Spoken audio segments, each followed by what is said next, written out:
आती हुई दिख रही है। SRF केमिकल स्टॉक्स एक के बाद एक गजब एक्शन में आते हुए दिख रहे हैं और दीप कहीं रुकने थमने का नाम नहीं ले रहे। ये स्टॉक 2465 के स्टॉक लॉस के साथ खरीदारी करने के लिए 2550 और साथ ही साथ 2610 दो टारगेट आपके लिए आते हुए इस वक्त आई। आइए बढ़ते आगे और वक्त है आपके लिए एक एक्सक्लूसिव रिसर्च का, और ये एक्सक्लूसिव रिसर्च आपके लिए आ रही है कुशल गुप्ता की तरफ से। कुशल है हमारे साथ तैयार स्टूडियो में। कुशल बताइए क्या है बड़ी और एक्सक्लूसिव रिसर्च आपके पास?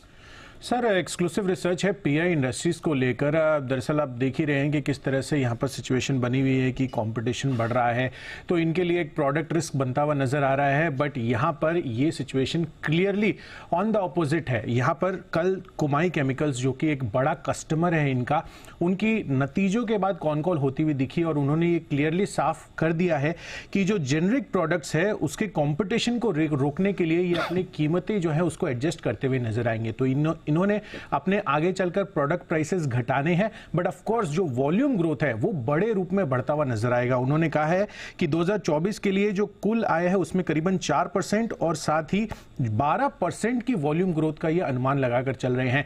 तो वैल्यू ग्रोथ के लिहाज से आप देखिए 3.5-4% की ग्रोथ ये एक्सपेक्ट कर रहे हैं, बट वॉल्यूम ग्रोथ आप देखिए 12% का ये अनुमान लगा रहे हैं। तो ये तो साफ है कि यहां पर जो कंपटीशन है उसको किल करने पर बड़ा फोकस है इनके एक जो की कस्टमर है कुमाई केमिकल्स का।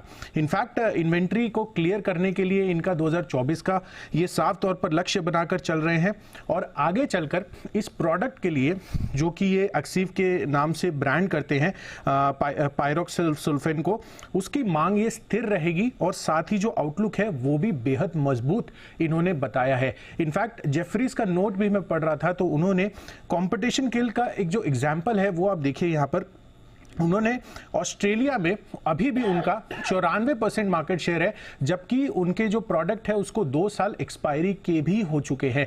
तो और जेनरिक प्रोडक्ट जो है वहां पर कई कंपनियों ने ऑलरेडी इंट्रोड्यूस कर दिए हैं। तो अगर आगे चलकर जेनरिक प्रोडक्ट्स इंट्रोड्यूस भी होता है तो एक एग्जाम्पल तो ये साफ तौर पर है कि ऑस्ट्रेलिया में इन्होंने अपना मार्केट शेयर रिटेन कर रखा हुआ है। और यहां पर जो की प्रोडक्ट रिस्क पीआई इंडस्ट्रीज के लिए बताया जा रहा था, ये एक बड़ा इनके लिए वॉल्यूम के लिहाज से बड़ा ग्रोथ होगा। तो पायरोक्सिसल्फेन की जो सप्लाई है पीआई इंडस्ट्रीज जो करती हुई नजर आएगी कुमाई केमिकल्स को आगे चलकर, वो वॉल्यूम के लिहाज से और ज्यादा बढ़ती हुई दिखेगी। और सप्लाई जैसे जैसे बढ़ेगी तो आपको ऐसा लग रहा होगा कि यहां पर प्राइस इरोजन होगा, बट प्राइस इरोजन नहीं होगा क्योंकि कंट्रैक्चुअल बेसिस पर यहां पर ये डील्स करते हुए नजर आते हैं। तो साफ तौर पर पीआई इंडस्ट्रीज के लिए ये क्लियर पॉजिटिव इंडिकेशंस है। इनफैक्ट FY24 के लिए भी मैनेजमेंट ने, पीआई इंडस्ट्रीज के मैनेजमेंट ने भी आई ग्रोथ गाइडेंस बरकरार रखी थी 18 से 20% के लिए।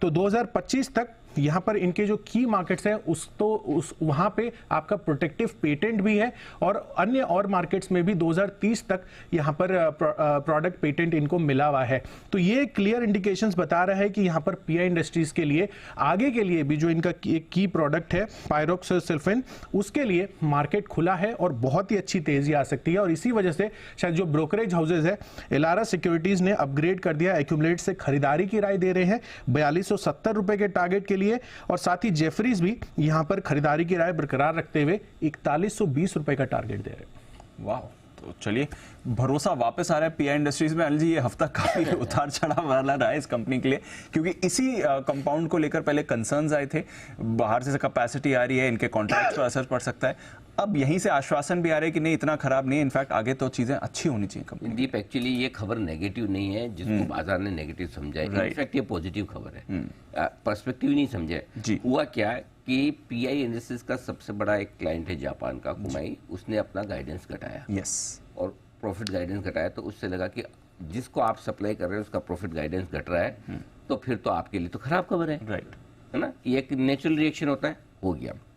अब जापान की कंपनी में क्या होता है, जापान की कंपनियां बड़ी सेंसिटिव है मार्केट शेयर को लेकर, वो मार्केट शेयर कम नहीं करना चाहते हैं। कुमाई ने क्या कहा, हम मार्केट शेयर कम करेंगे, वॉल्यूम ग्रोथ लाकर हम दाम घटाएंगे, लेकिन मार्केट शेयर कम नहीं होने देंगे। उन्होंने कहा सॉरी, मार्केट शेयर कम नहीं होने देंगे, मार्केट शेयर कम और हम दाम घटाएंगे और वॉल्यूम बढ़ाएंगे। करेक्ट सर, हम चाइना का मुकाबला करेंगे, ठीक है।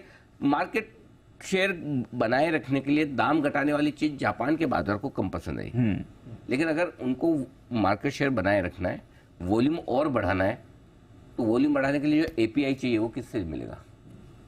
Pi industries. पीआई इंडस्ट्रीज के लिए ज्यादा संभावना बन रही है कि आप और ज्यादा एक्सपोर्ट कर पाओगे, वॉल्यूम बढ़ेंगे, एग्जैक्टली, है ना, और ज्यादा।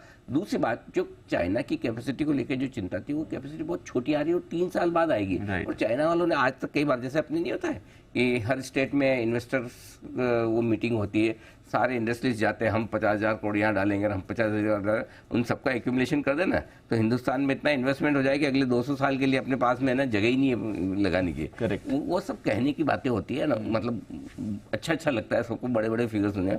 चाइना वालों का हाल भी वैसे ही है, अनाउंस कर देते हैं फिर गायब, करेंगे नहीं, और वो भी 3 साल बाद कब आएगा क्या है। सो आई थिंक पीआई इंडस्ट्रीज के लिए जो लोगों को अब समझ में आया, ये तो ब्लेसिंग इन डिस्गाइज है, इनके लिए फायदे की बात है। हाँ, ये तो बढ़िया काम हो गया कि आपका जो बड़ा कस्टमर है वो कह रहा है कि मुझे आप ज्यादा प्रोडक्ट दो, तो इनको तो और ज्यादा मौका मिलेगा। सो आई थिंक इसीलिए जेफरीज की भी आज रिपोर्ट है 4100 के आसपास की, एलारा की रिपोर्ट है 4250-70 के आसपास का उनका टारगेट है। तो दोनों के बड़े टारगेट होकर आए। मुझे लगता है शॉर्ट्स भी स्टॉक में जरूरत से ज़्यादा बने हुए हैं, शॉर्ट कवरिंग भी होगी, फ्रेश खरीदारी भी होगी। एक बार जरा राय में सिद्धार्थ जी से लेना चाहता हूँ, क्योंकि केमिकल स्टॉक आज वैसे भी एक्शन में, कल डाउ का केमिकल इंडेक्स 2% मजबूत बंद हुआ था। ग्लोबली केमिकल शेयरों में इंटरेस्ट वापस लोगों का लौटता हुआ दिखा है।